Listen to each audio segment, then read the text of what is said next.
ইয়া গাঞ্জা সালাম আলাইকা, ইয়া কলকি সালাম আলাইকা, ইয়া লেংটা সালাম আলাইকা, ইয়া গজা সালাম আলাইকা, ইয়া জোড়া সালাম আলাইকা, ইয়া বদনা সালাম আলাইকা, ইয়া লুডা সালাম আলাইকা। আসসালামু আলাইকুম ওরহমতুল্লাহি ওবরাকাতুহ।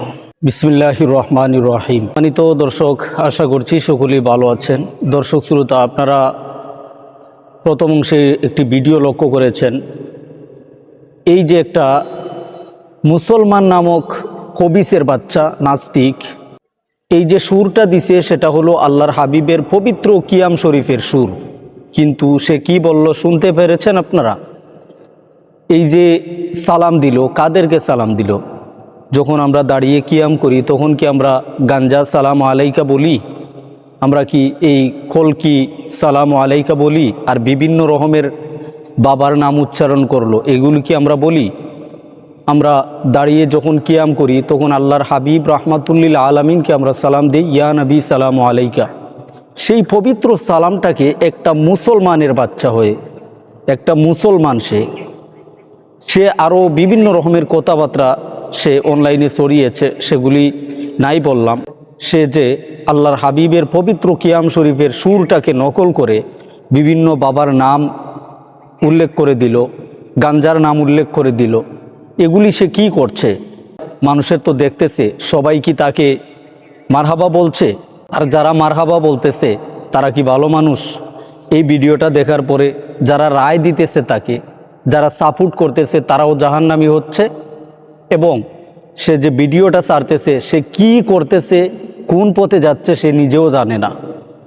প্রিয় দর্শক শ্রোতা, আরও কিছু মানুষ আছে যেগুলি ইসলাম সম্পর্কে জ্ঞান রাখে না, নবীজির শান ও মান সম্পর্কে জ্ঞান রাখে না। এরা বিভিন্ন রকমের বিতর্কমূলক কথাবার্তা অনলাইনে দিয়ে দিচ্ছে। আমি এই নাস্তিকের বাচ্চাটাকে উদ্দেশ্য করে বলবো, যদি ইয়া নবী সালাম আলাইকা, ইয়া রাসূল সালাম আলাইকা তোমার কাছে যদি খারাপ লাগে তাহলে তুমি বসে থাকো। এই সুরটাকে নকল করে বিভিন্ন রকমের বাবার নাম এড করে যারা দেখতেছে ভিডিওটা, তারা যখন মারহাবা বলতেছে তাদের ইমানটাও তুমি ধ্বংস করে দিচ্ছ। যারা মারহাবা বলতেছে এই ভিডিওটা দেখে তাদের ইমান আমল সব ধ্বংস হয়ে যাচ্ছে। এবং তোমাকে যারা রায় দিতেছে তারাও যে জাহান্নামী হচ্ছে, এটা তুমি দায়ী হবে। যখন মারা যাবে তখন তোমার পথ যারা অনুসরণ করেছে, যারা তোমার এই ভিডিওটা দেখে মারহাবা বলেছে, তারাও জাহান্নামে যাবে। কারণ আল্লাহর হাবিবের পবিত্র নাম মোবারক ইয়া নবী সালাম আলাইকা, ইয়া রাসূল সালাম আলাইকা। আরও কিছু লোক আছে ফালতু লেভেলের, ওয়াজের সুরকে নকল করে তারা বিভিন্ন রকমের কথাবার্তা বলে, বিভিন্ন কথা বলে ওয়াজের সুরে। ওয়াজের একটা সুর, আপনারা একটা কথা বলেন।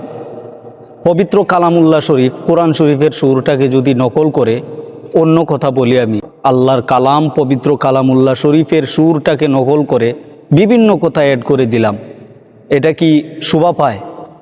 একটা আজানের সুর, সেই সুরটাকে নকল করে যদি অন্য কথা বলি, সেটা কি শোভা পায়? ইসলামের জিনিস নিয়ে, ইসলামের একটা বাণী নিয়ে এই সুরটাকে নিয়ে যদি অন্য জায়গায় লাগিয়ে দেয়, সেটা কিন্তু শোভা পায় না, ভালো দেখায় না। আর এমতো অবস্থায় একটা মানুষে ইমান হারা হয়ে যেতে পারে। কারণ আল্লাহর হাবিব রাহমাতুল্লিল আলামিনকে আমরা দাঁড়িয়ে সালাম দিই, ইয়া নবী সালাম আলাইকা, ইয়া রাসূল সালাম আলাইকা। এই পবিত্র সুরটাকে যেই অন্য জায়গায় লাগিয়ে দিয়েছে, এই ব্যক্তিটা ইমান হারা হয়ে মারা যাবে। দিন তাকিতে সে অন্ধ হয়ে যেতে পারে। সব জায়গায় বেয়াদবি চলে না, সব জায়গায় বেয়াদবি করতে যেও না, ইমান হারা হয়ে যেতে পারো। তাই বলবো প্রিয় দর্শক, এই সমস্ত ফালতু লোকদেরকে অনলাইন থেকে বয়কট করবেন। আর আপনারা জানেন, যারা অনলাইনে এই সমস্ত সুর নকল করে বিভিন্ন কথা অ্যাড করে দেয়, এদের অবস্থা দিন দিন ভালো থাকে না। আপনারা জানেন, আপনারা দেখেছেন বিভিন্ন লোক ক্যান্সারে আক্রান্ত হয়ে মারা গিয়েছে। আল্লাহর হাবিবের পবিত্র দুরূদ শরীফকে ব্যঙ্গ করার কারণে মুখ বাঁকা হয়ে দুনিয়ার থেকে বিদায় হইতে হয়েছে। তাই বলবো, বেয়াদবি করতে একটু হিসাব করো, কার সানে কোন জায়গায় বেয়াদবি হচ্ছে। এদিকে খেয়াল রেখো যাহাতে দুনিয়াতে থাকতেই যেন আজাব বুক করতে না হয়। প্রিয় দর্শক, এই সমস্ত ফালতু লোকদেরকে অনলাইন থেকে বয়কট করবেন। সকলের মঙ্গল কামনা করে বিদায় নিচ্ছি। দেখা হচ্ছে কোনো এক পরবর্তী আলোচনায়। আসসালামু আলাইকুম ওয়া রাহমাতুল্লাহি ওয়া বারাকাতুহু।